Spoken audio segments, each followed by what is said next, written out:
Park Chan-wook, en Guanajuato.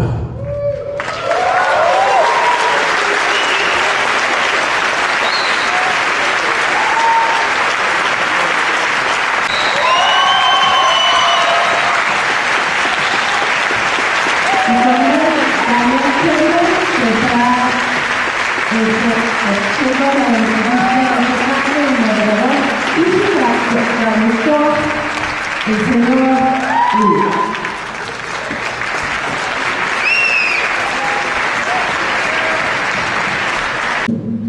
감독님,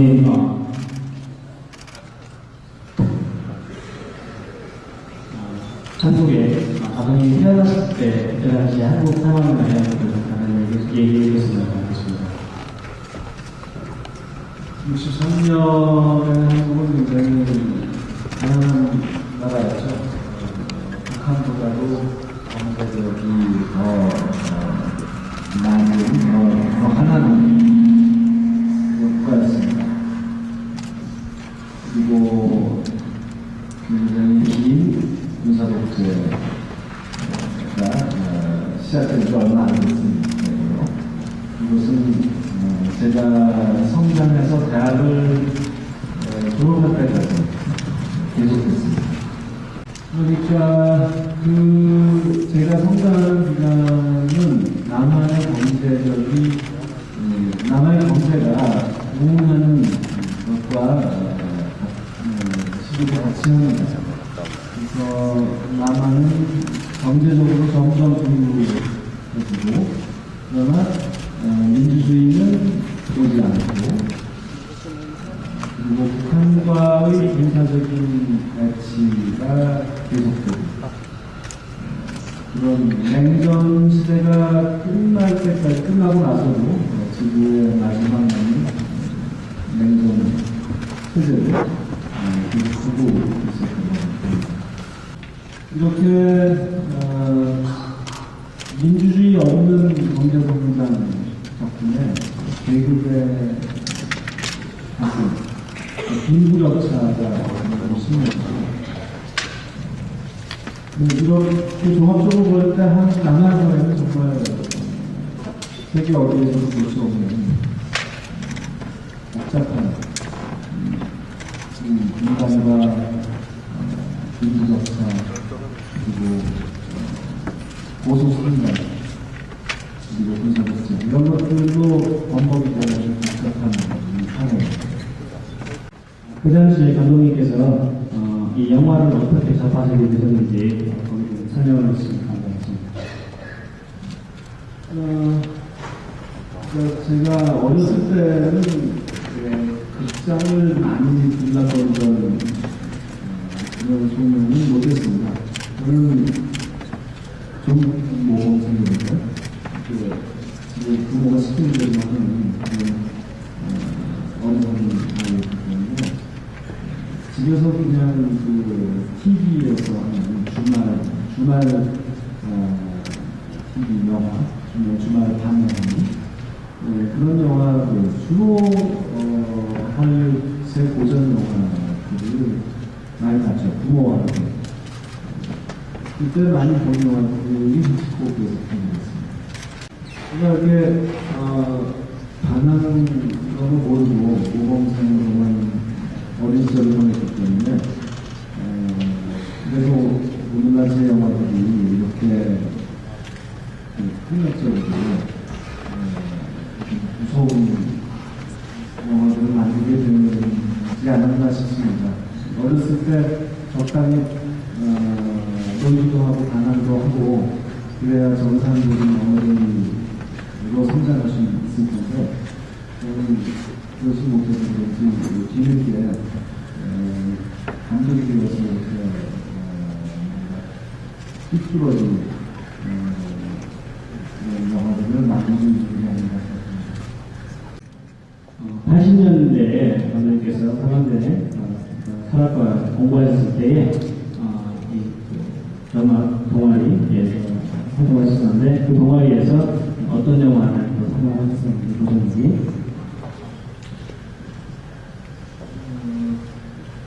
그때는 제가 영화가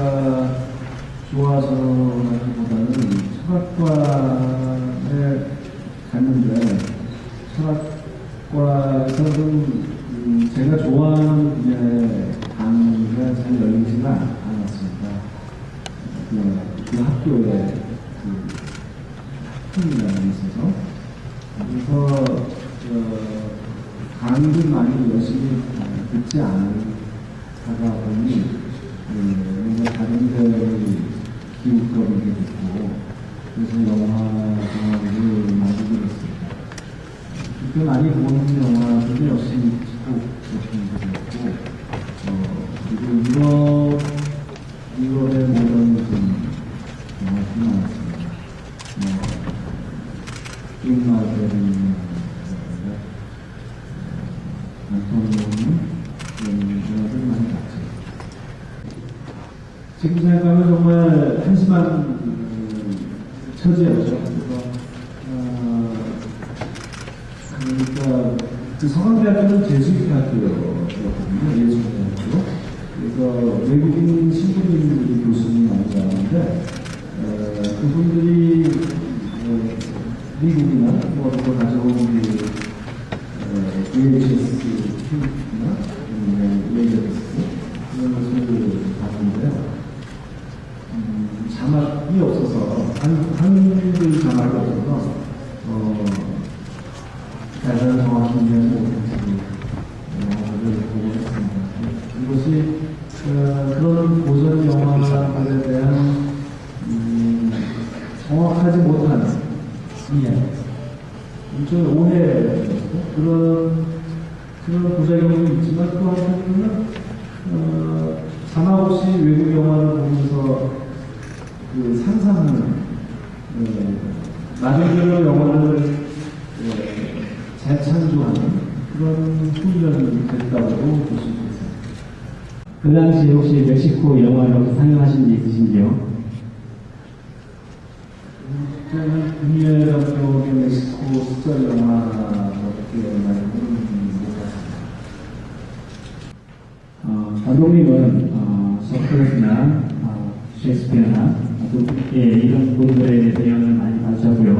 또 알프레드 히치콕이나 로버트 킹글들나 샘프로 이런 분들한테 영향을 많이 받았다고 얘기를 들었습니다. 그런데 이분들의 그 소설 작품이나 이런 것들을 갖다가 또 적용하고 싶거나 또 리메이크하고 싶은 그런 생각을 갖으신지요? 그런 이름들은 사실 모두가 서양 이름들이잖아요. 그렇게 된 것은 서양 언론과의 대답을 하는 과정에서 그게 알만한 이름만 되다 보니 그런 이름만 많이 나오는데 사실 여러분이 모르시는 그런 거야 이름 들어가서 모르시는 한국의 소설가, 극자, 감독에게도 마찬가지로 큰 영향을 받았습니다. 그래서 어쨌든 그 동서양에 맞는 예술가로부터 영향을 받았죠. 다른 분들처럼 저 역시 그렇습니다.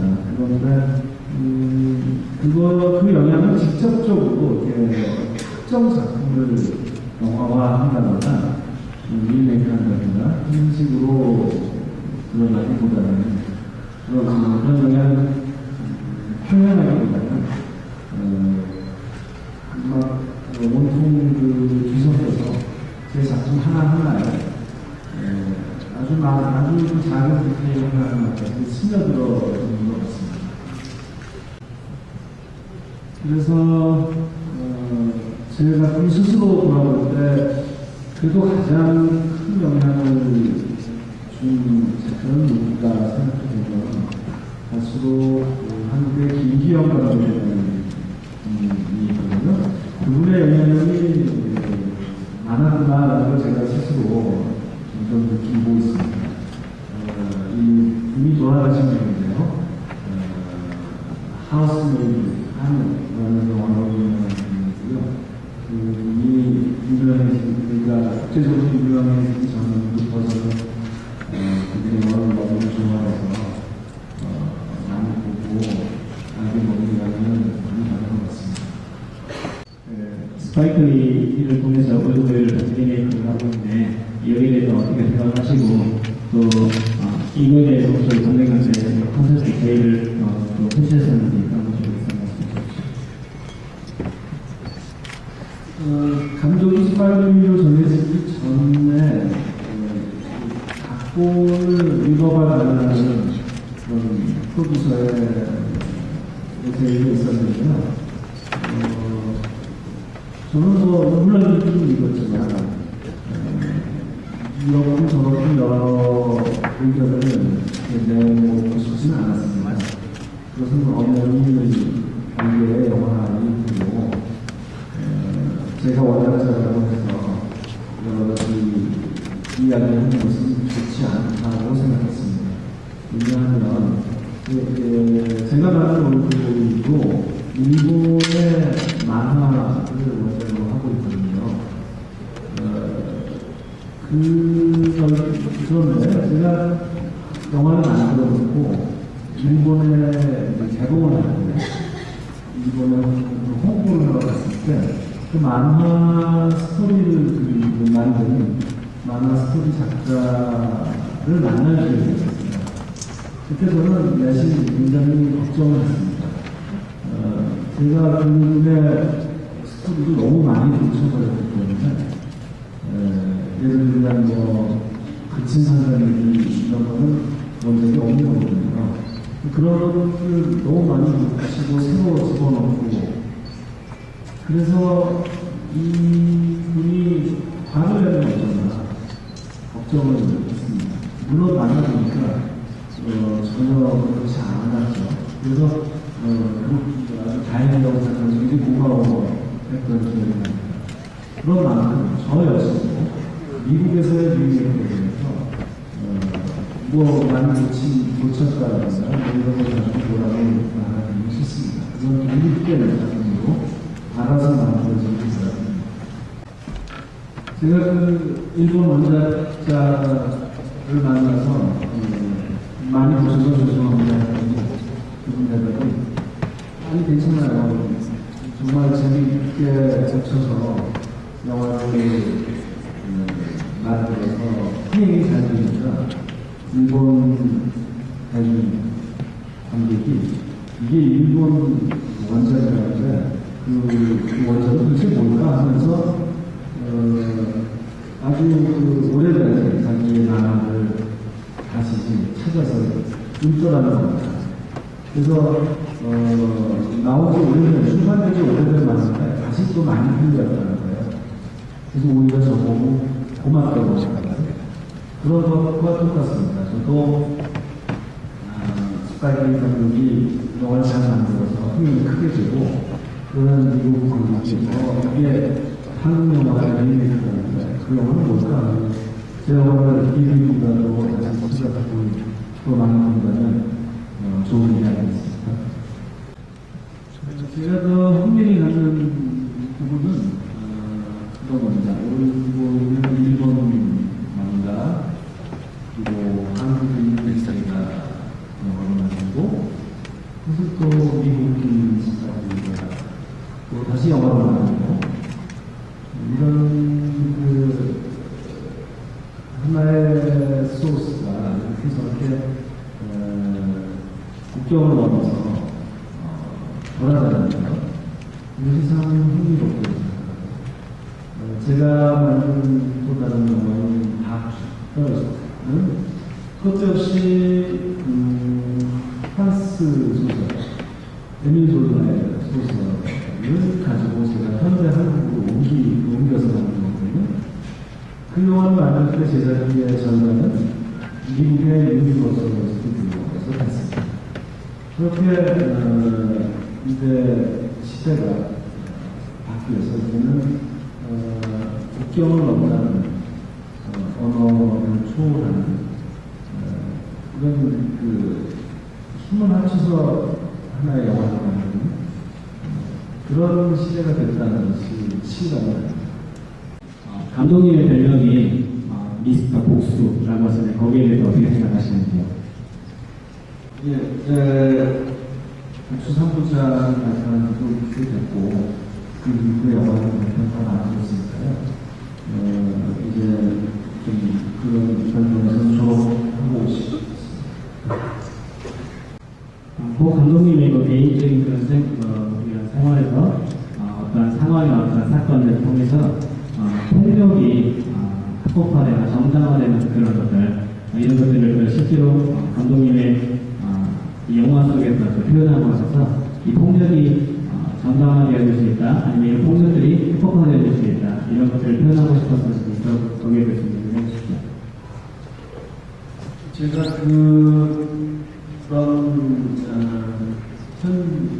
그런 모습들을 현실에서 많이 봤죠. 아까 말씀드린 것처럼 국제정권을 맞서서 한국의 대학생들이 수없이 많은 시위를 벌였는데 그 학생운동이 가장 격렬한 시기에서도 봐야 되는 그렇기 때문에 그런 현상을 많이 봤죠. 얻어가고 끌려가고 강제로 군대 가고 고문당하고 또 고문당하다가 살해되고 또 항의의 뜻으로 투신 또는 분신 당하고 그런 것이 아주 일상 시기를 살면서 제 영화 세계가 상당한 부분 형성됐다고 생각합니다. 그때 그런 폭력에 직면했을 때 학생들이 느꼈던 그 공포 그리고 폭력, 말하자면 폭력 상황이 이루어지기 직전에 느끼는 공포죠. 그리고 폭력을 당하면서 느끼는 고통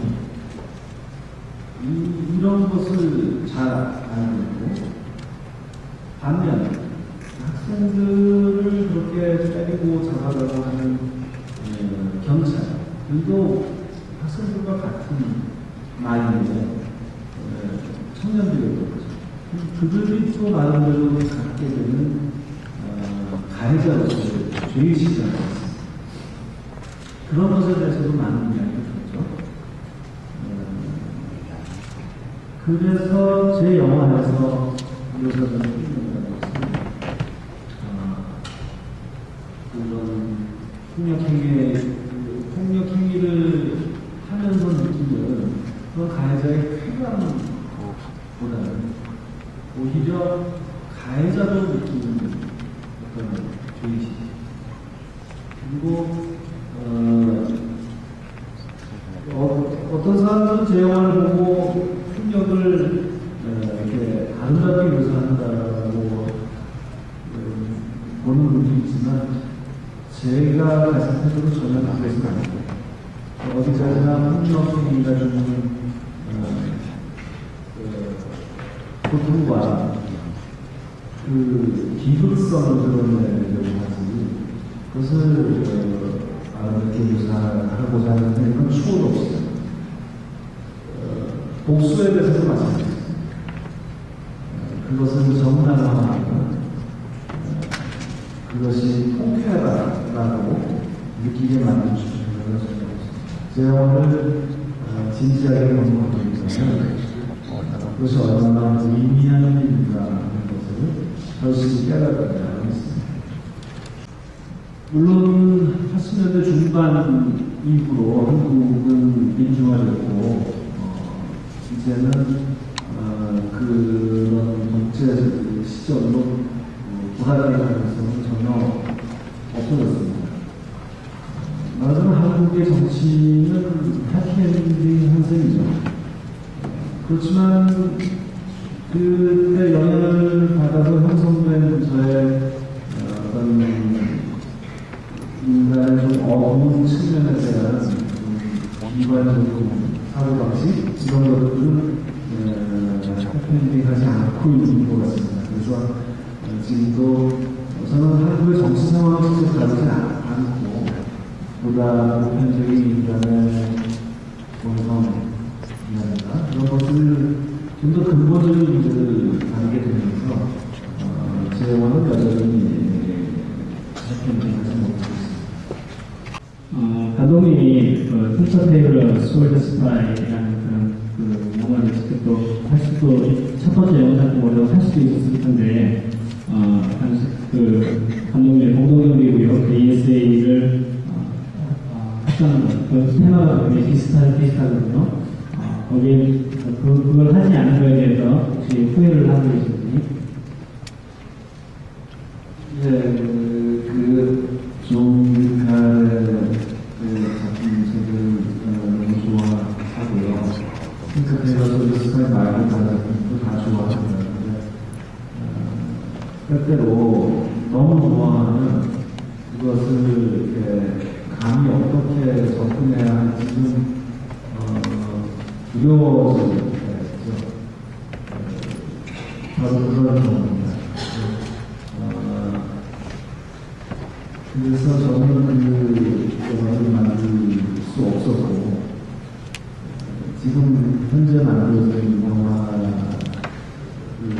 남이 만든 영화지만, 그거는 보고 너무 훌륭하고, 정말 감동했습니다. 그래서 내가 건드리지 않고, 이 잘했구나. 마치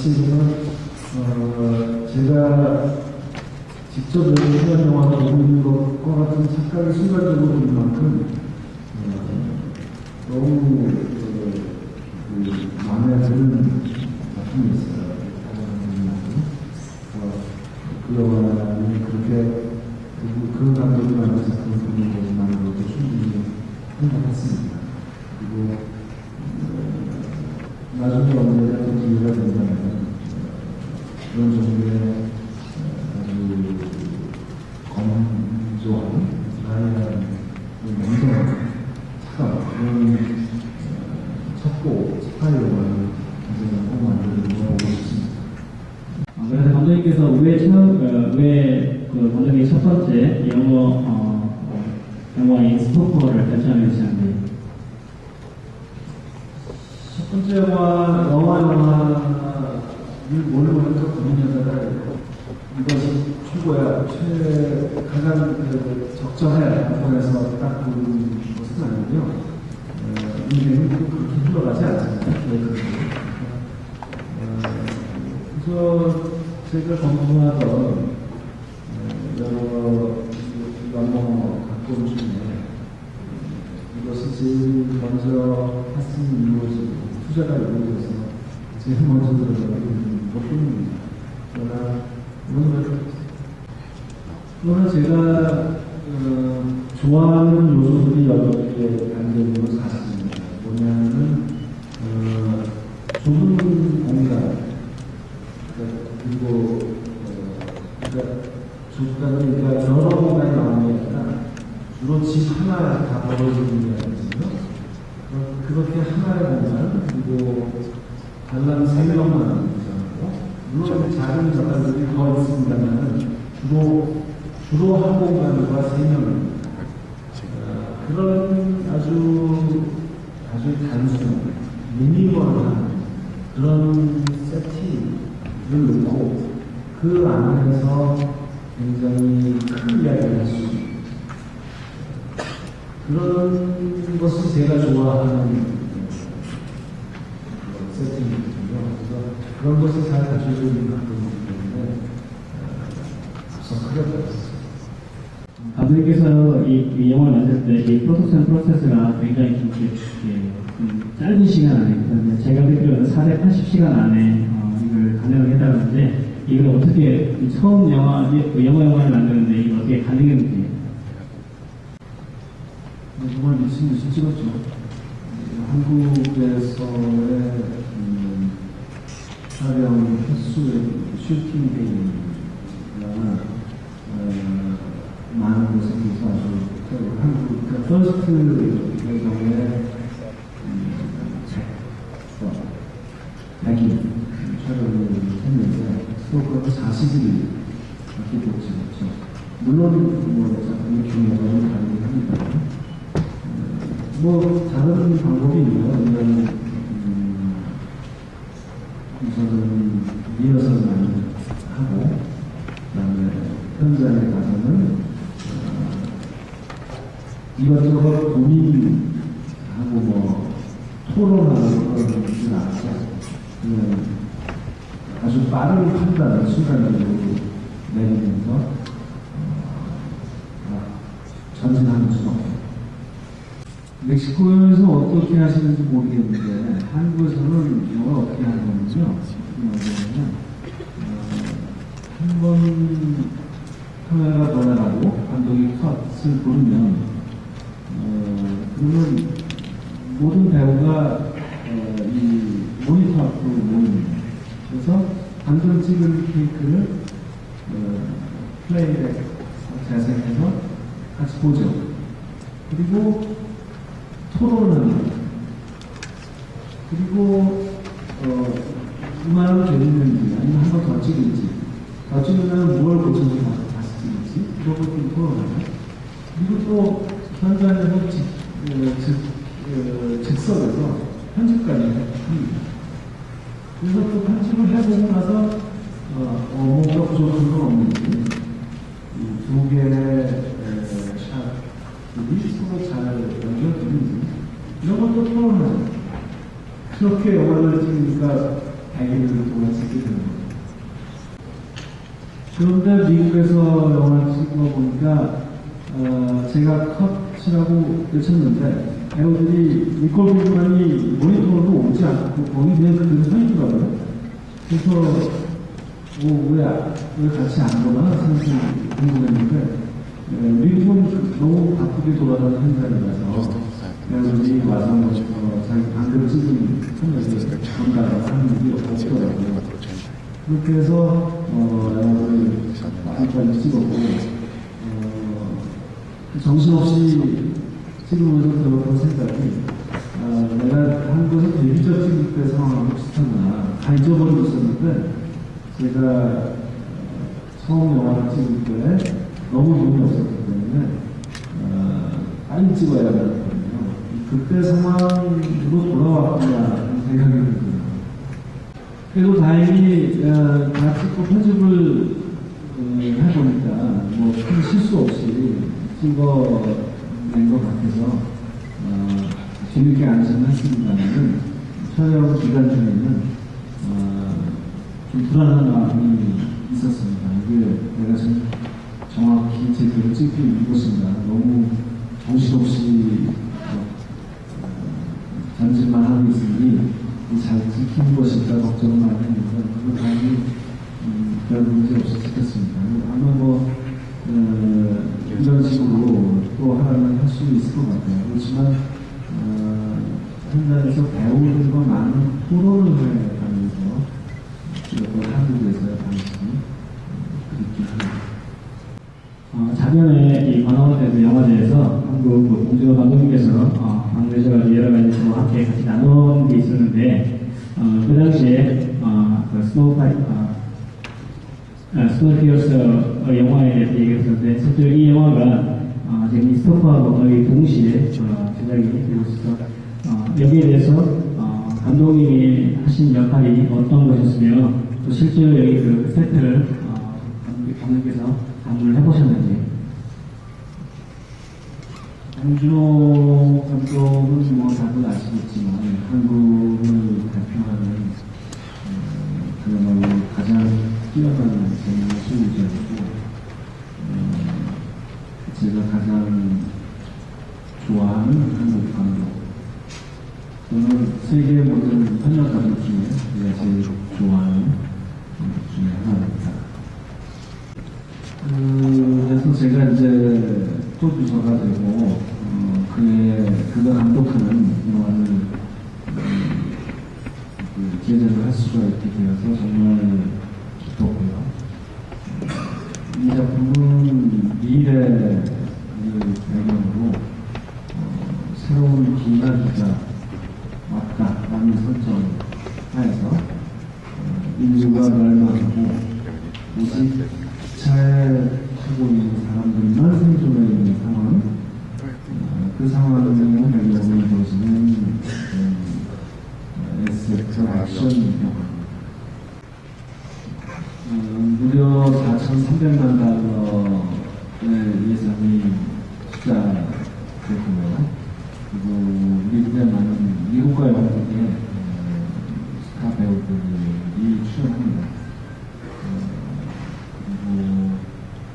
멕시코의 프라하에 있는 거대한 촬영지에서, 촬영 스튜디오에서 전체 26개의 기차 칸, 26칸을 세트로 만들어서 촬영을 했습니다. 아마 영화 사상 이렇게 크고 긴 기차 세트는 없었을 거라고 생각합니다. 지난주에 촬영이 모두 끝났고, 제가 편집, 그러니까 가편집된 상태를 확인한 바로는 정말 깜짝 놀랄 만한 걸작이 나올 거라고 기대하셔도 좋습니다. 이 영화에는 주인공은 크리스 에반스가 맡고 있고요. 그다음에 존 헐트, 앤 해리스, 틸다 스윈턴, 제이미 베일, 그리고 옥타비아 스펜서, 그런 배우들이 나옵니다. 제가 현장을 방문해서 직접 촬영 현장을 볼 때는 앤 해리스가 출연하는 장면이었는데 그분의 연기를 보면서 소름이 끼칠 정도로 매우 잘했습니다. 그리고 하나 빠질 수 없는 배우가 제 영화 퍼스트의 주인공, 그리고 봉준호 감독의 영화 호스트, 그리고 메모리즈 오브 머더 이 두 편의 주인공 송강호 씨로 취업합니다. 감독님께서 셀파킹의 Bring the Head of Alfred Garcia 영화를 보시면서 약간 이제 어두운 어떤 그런 면들을 좀 많이 보셨을 건데 실제로 감독님께서 개인적으로 이 관악화에 대해서 몇시간 머무르시면서 영화로 또 봤던 것과 실제로 본 그런 거에서 이미지를 약간 비교를 하신다면요? 그 영화에서 이 도시의 이름을 들었고 주인공들이 거기에 가고 싶어, 거기 아름다운 도시다, 꼭 가자 이렇게 말로만 하지 그 영화에서 가지는 못하죠. 가보지도 못하고 주인공들이 죽죠. 그렇기 때문에 오히려 제가 더 여기에 오고 싶어 했던 것 같습니다. 그리고 20년이 넘는 세월 동안 그 도시가 어떤 곳일까 정말 궁금하고 꼭 가보고 싶었어요. 막상 와보니까 정말 그 영화에서 여자 주인공이 왜 거기 그렇게 가고 싶다고 했는지 알 것 같더라고요. 정말 아름답고 아름다운데 건축물들이 막 너무 웅장해서 사람을 압도하는 그렇게 주눅들게 하는 그런 아름다움이 아니라 정말 인간적이고 친근하고 그런 아름다움이어서 정말 좋았습니다. 더구나 한국 사람들은 너무 바쁘고 너무 경쟁 사회에서 이겨야 한다는 감각이 쫓기고 하여간 그렇게 힘들게 인생을 살고 있는데 여기서 여유 있게 돌아가는 편안해 보이는 여기 사람들의 표정을 보고 있으면 이렇게 살아야 하는데 한숨 저절로 흘러갑니다. 스크립트를 준비할 때 보통 이 스크립트 작업 기간이 한 얼마 정도 걸리는지 다 다릅니다. 실퍼스포 미스터 벤전스는 정말 하루에 24시간 동안에 잠도 안 자고 밥만 가끔씩 먹으면서 쓴 작품이고요. 오늘 주인공 중에 한 명이 벙어리이기 때문에 대사가 많이 적어서 그런 게 가능하지만 그렇게 빨리 쓰는 작품으로 있는가 하면 퍼스트는 부산에 접촉 거의 10년 걸린 작품이기도 합니다. 제가 각본 작업하는 방식을 설명을 드리면 저는 혼자 쓰는 것을 별로 좋아하지 않게 됐어요. 옛날에는 혼자 썼는데 아까 말씀드린 미스터 벤전스 쓸 때까지는 혼자 썼는데요. 저는 너무 고독해서 항상 누군가 옆에 한 사람을 둡니다. 그리고 컴퓨터를 두 세트를 연결합니다. 모니터 2개, 키보드 2개. 그러나 이 본체, 하드는 하나의 본체에 두 세트의 모니터와 키보드를 연결하는 거죠. 그래서 마주 앉아서 그냥 쓰는 거예요. 내가 한 줄 써요. 그리고 그 공동 작가에게 이거 어때? 라고 물어보는 그리고 그 작가가 글쎄요, 그러면 다음 부분은 이렇게 할까요? 하고 또 써요. 그러면 그녀가 치는 대사가 내 모니터에도 뜨는 거죠. 그렇게 해서 정말 글자 하나하나, 마침표, 쉼표 하나까지도 같이 씁니다. 그 공동 작가가 천재 작가가 아니어도 괜찮습니다. 나는 그냥 말 상대가 고독하지 않고 이럴까 저럴까 A가 좋을까 B가 좋을까 고민했을 때 그냥 B가 좋아요라고 말해줄 수 있는 사람이 좋습니다. 감독님의 영화 중에서 감독님이 가장 좋아하는 영화를 하나 고르시면 어떤 것, 그리고 그 이유는 무엇입니까? 한국말 속담에 10개의 자기 손가락 중에서 깨물었을 때 아프지 않은 손가락이 없다. 그것은 이제 자식 중에 자식이 아무리 많은 그 중에 누가 제일 사랑스러운지를 고를 수 없다라는 그런 비유로 그런 뜻으로 하는 속담인데요. 영화도 자식이나 다름없으니까 감독 입장에서는 사실 뭘 고르는 좀 어렵습니다. 그러나 꼭 뭔가 하나를 골라야 한다면 저는 오랫동안 기획을 했고 그리고 제 배우들과 또 크루즈가 오랫동안 저와 함께 작품을 펴온 사람들이 다 모여서 정말 많은 토론도 하고 또 술도 많이 마시고 많이 즐기면서 행복하게 찍었습니다. 그 영화를 찍는 기간 동안 저는 정말 저와 제 동료들은 이게 정말 우리 영화 경력에 영화 인생에서 하나의 절정을 지금 지나고 있구나 라는 그런 행복한 느낌을 받았었죠.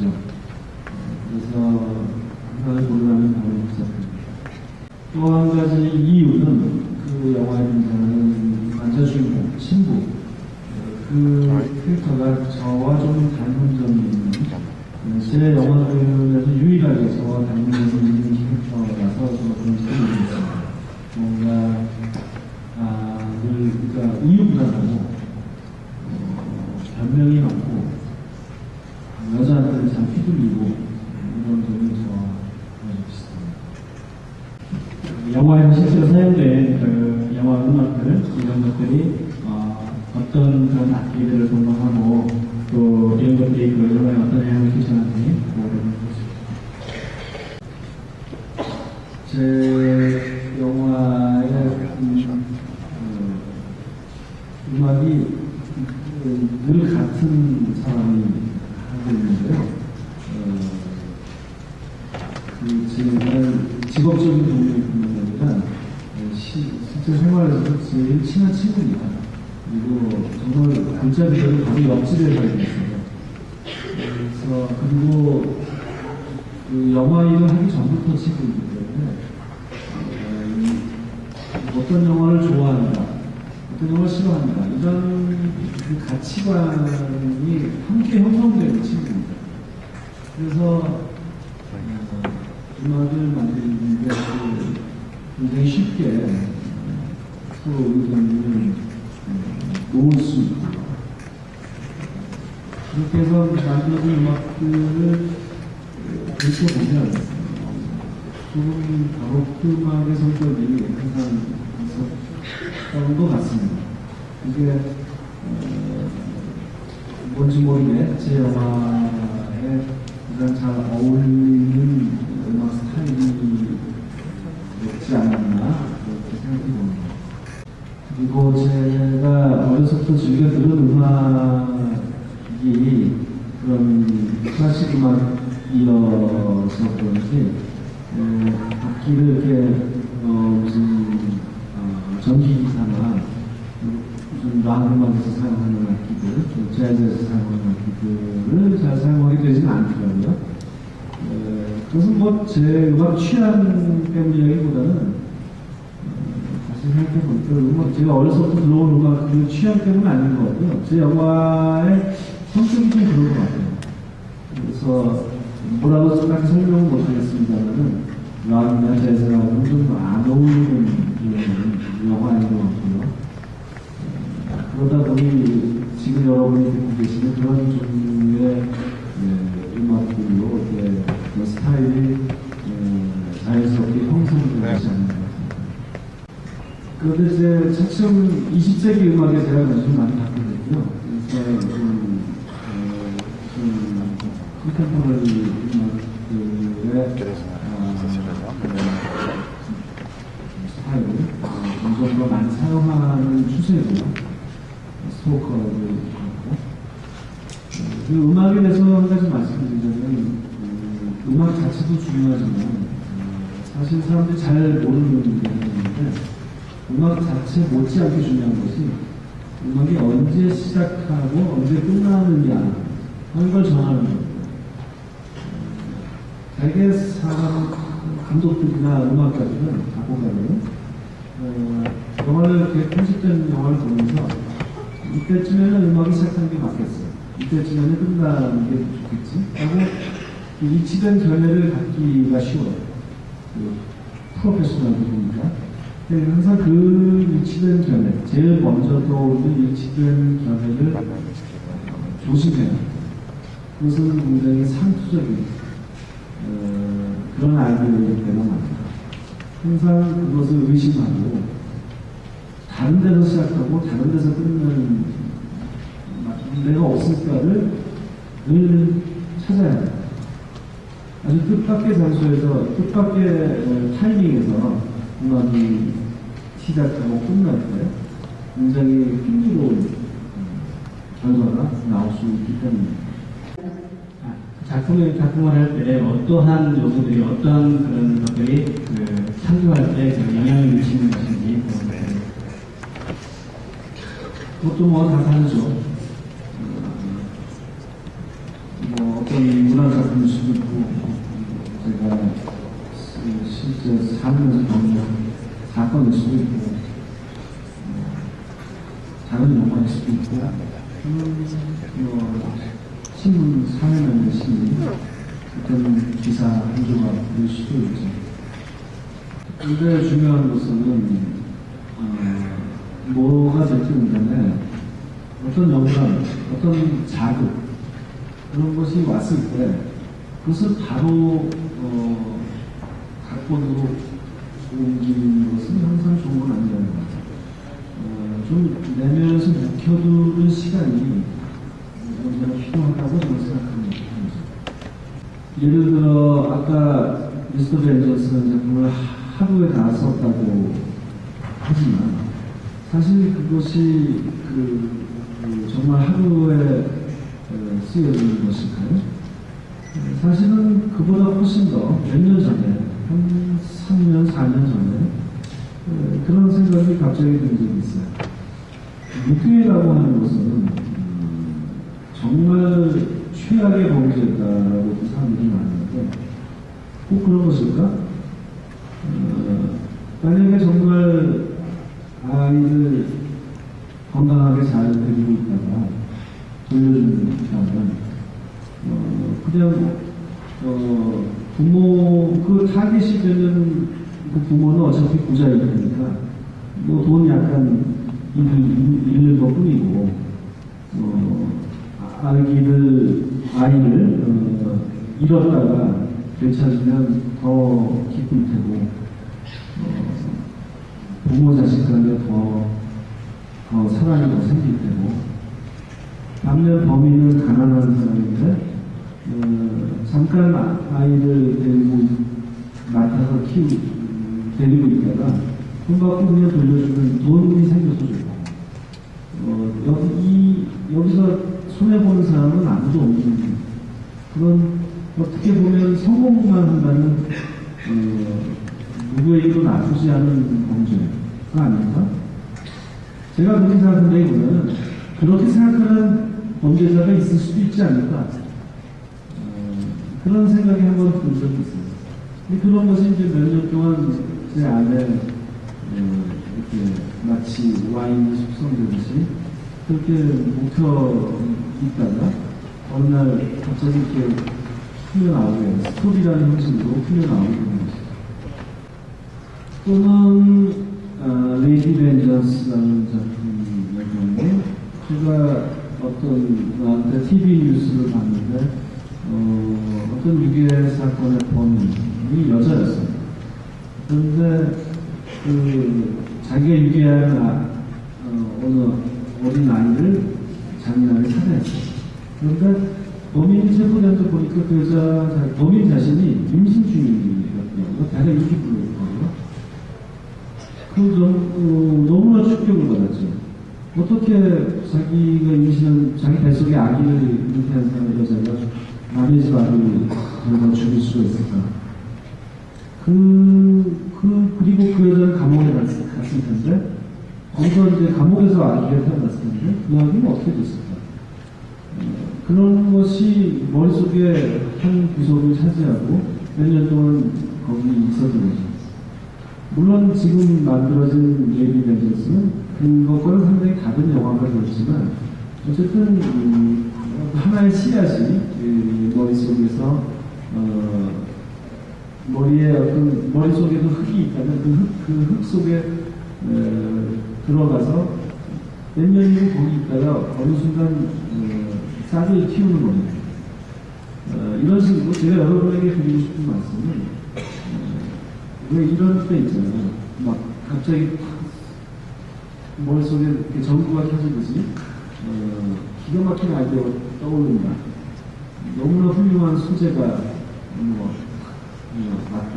이런 신이 내는 영감, 이런 것을 너무 믿지 말라는 겁니다. 그렇게 갑자기 떠오르는 것들은 되게 좀 그냥 묵혀두면 그 중에 별로 안 좋은 것들은 자연스럽게 잊혀집니다. 그런 채로 끝까지 살아남는 것이 진짜 좋은 영감입니다. 또 다른 예를 들어보자면, 올보이라는 만가의 원작을 샀어요. 근데 사실 이 작품 어떻게 만들지 명확한 그런 기획도 없이 덥석 이 작품을 연출하겠다고 약속을 했는데, 이 만가를 읽으면 읽을수록 이 결말이 너무 마음에 들지 않는 거예요. 도대체 왜 이 악당은 이 주인공을 그렇게 주인공에게 원한을 품게 됐을까? 도대체 왜 그를 가뒀을까? 그 동기가 그 만가 오리지널 스토리에서는 만족스럽지가 않았어요.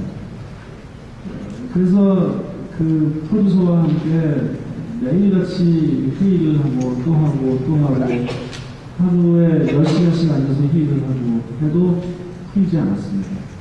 그러다가 어느 날 너무 긴게 올림증에서 그러던 어느 날 제가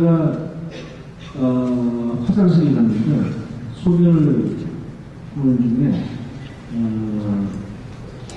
그 묵은 해묵은 생각이 하나 기억이 떠올랐어요. 뭐냐면 언젠가 미스터리 영화를 내가 하나 만들게 되면 한번 이렇게 만들어야겠다라고 계획해둔 아이디어가 하나 있었어요. 아주 오래전에. 그게 뭐냐면은 어떤 질문이 주어지잖아요. 미스터리 영화라는 것은. 그 질문이 주어지는데 사람들은 그 질문에 대해서 대답을 찾으려고 하죠. 그런데 왜 대답이 안 찾아지냐 하면 그 대답이 아주 어려워서가 아니라 질문이 어려워서가 아니라 질문 자체가 아주 잘못되어 있기 때문에 근본적으로 잘못된 질문이었기 때문에 그 사람들은 잘 모르는 게, 그 사람들이 모르는 것은 대답이 아니라 질문이 올바로 됐는지를 몰라서 이 미스터리가 안 풀립니다. 그러니까 근본적으로 질문을 새로 하면서 쉽게 풀리는 그런 미스터리를 한번 만들어 봐야 되겠다라고 예전부터 생각을 하고 있었던 것이 소변본 중에 기억이 났습니다. 그래서 그렇다면 그 원칙을 이 올드보이에 적용하면 어떻게 될 것이냐. 질문 자체를 근본적으로 새로 한다는 것은 올드보이의 경우에는 무엇일까 생각해 보니까 악당은 주인공을 왜 가뒀느냐가 아니라 왜 풀어줬느냐 라고 질문을 바꿉니다. 그것이 극적인 반전을 일으키지 않을까 그런 생각이 떠올랐어요. 그렇게 믿고 원한이 있다면 가져놓고 영원히 그냥 거기서 살게 하지 왜 풀어주지? 풀어준다면 왜 15년이지? 무엇에 필요한 기간이지? 이런 생각들이 꼬리에 꼬리를 물고 떠올랐습니다. 그래서 지금 여러분이 보시고 있는 그런 글씨상가 그 15년이라는 기간은 어렸던 딸이 성인으로 성장을 하는데 필요했던 기간이었다라는 아이디어까지 이르게 된 것입니다. 그 모든 것이 소변을 보는 시간 중에 일어난 것입니다. 그때는 커피 하도 그 아이디어가 안 떠올라서 커피를 하도 많이 마셔서 소변이 좀 오래됐습니다. 이런 산업 영화 기업에서 폰이 들어오고 이렇게 하는데 왜 갑자기 아이폰으로 바뀌는 영화를 하시는지 세 가지 조건이 이렇게 맞아 떨어졌던 하나의 사건이 있습니다. 하나는 미스터 벤저스의 음악을 했던 음악가들이 그때는 참 아까 말한 제 친구가 아닌 다른 작곡가였는데요. 그 영화 제작자가 흥행이 안 됐다고 그 작곡가에게 돈을 안 주고 떼어먹었어요.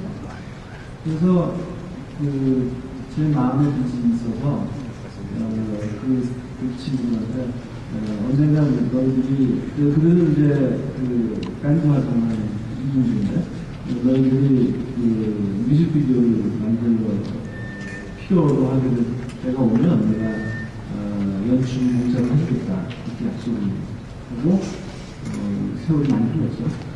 두 번째는 제 동생이 미술을 하는 사람인데 자꾸 영화를 만들고 싶다고 자꾸 영화 쪽으로 점점 이렇게 오더라고요.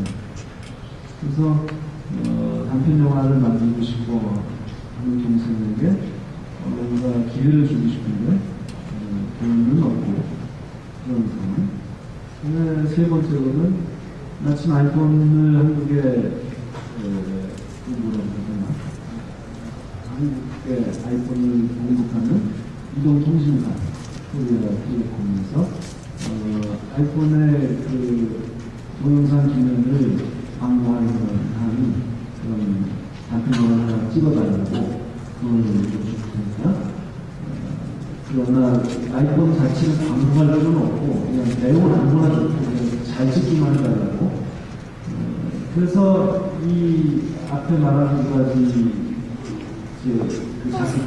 이제 비즈니스 음악가와 제 동생에게 기회를 준다는 것이 다 합쳐서 동생과 공동을 주고 영화를 하게 됐습니다. 그 결과 저도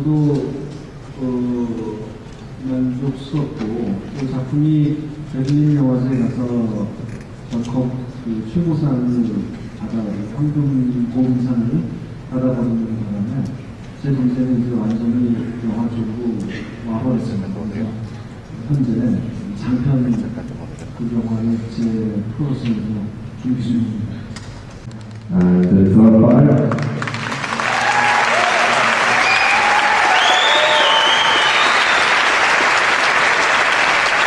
Y muchas gracias al señor Luis por su interpretación.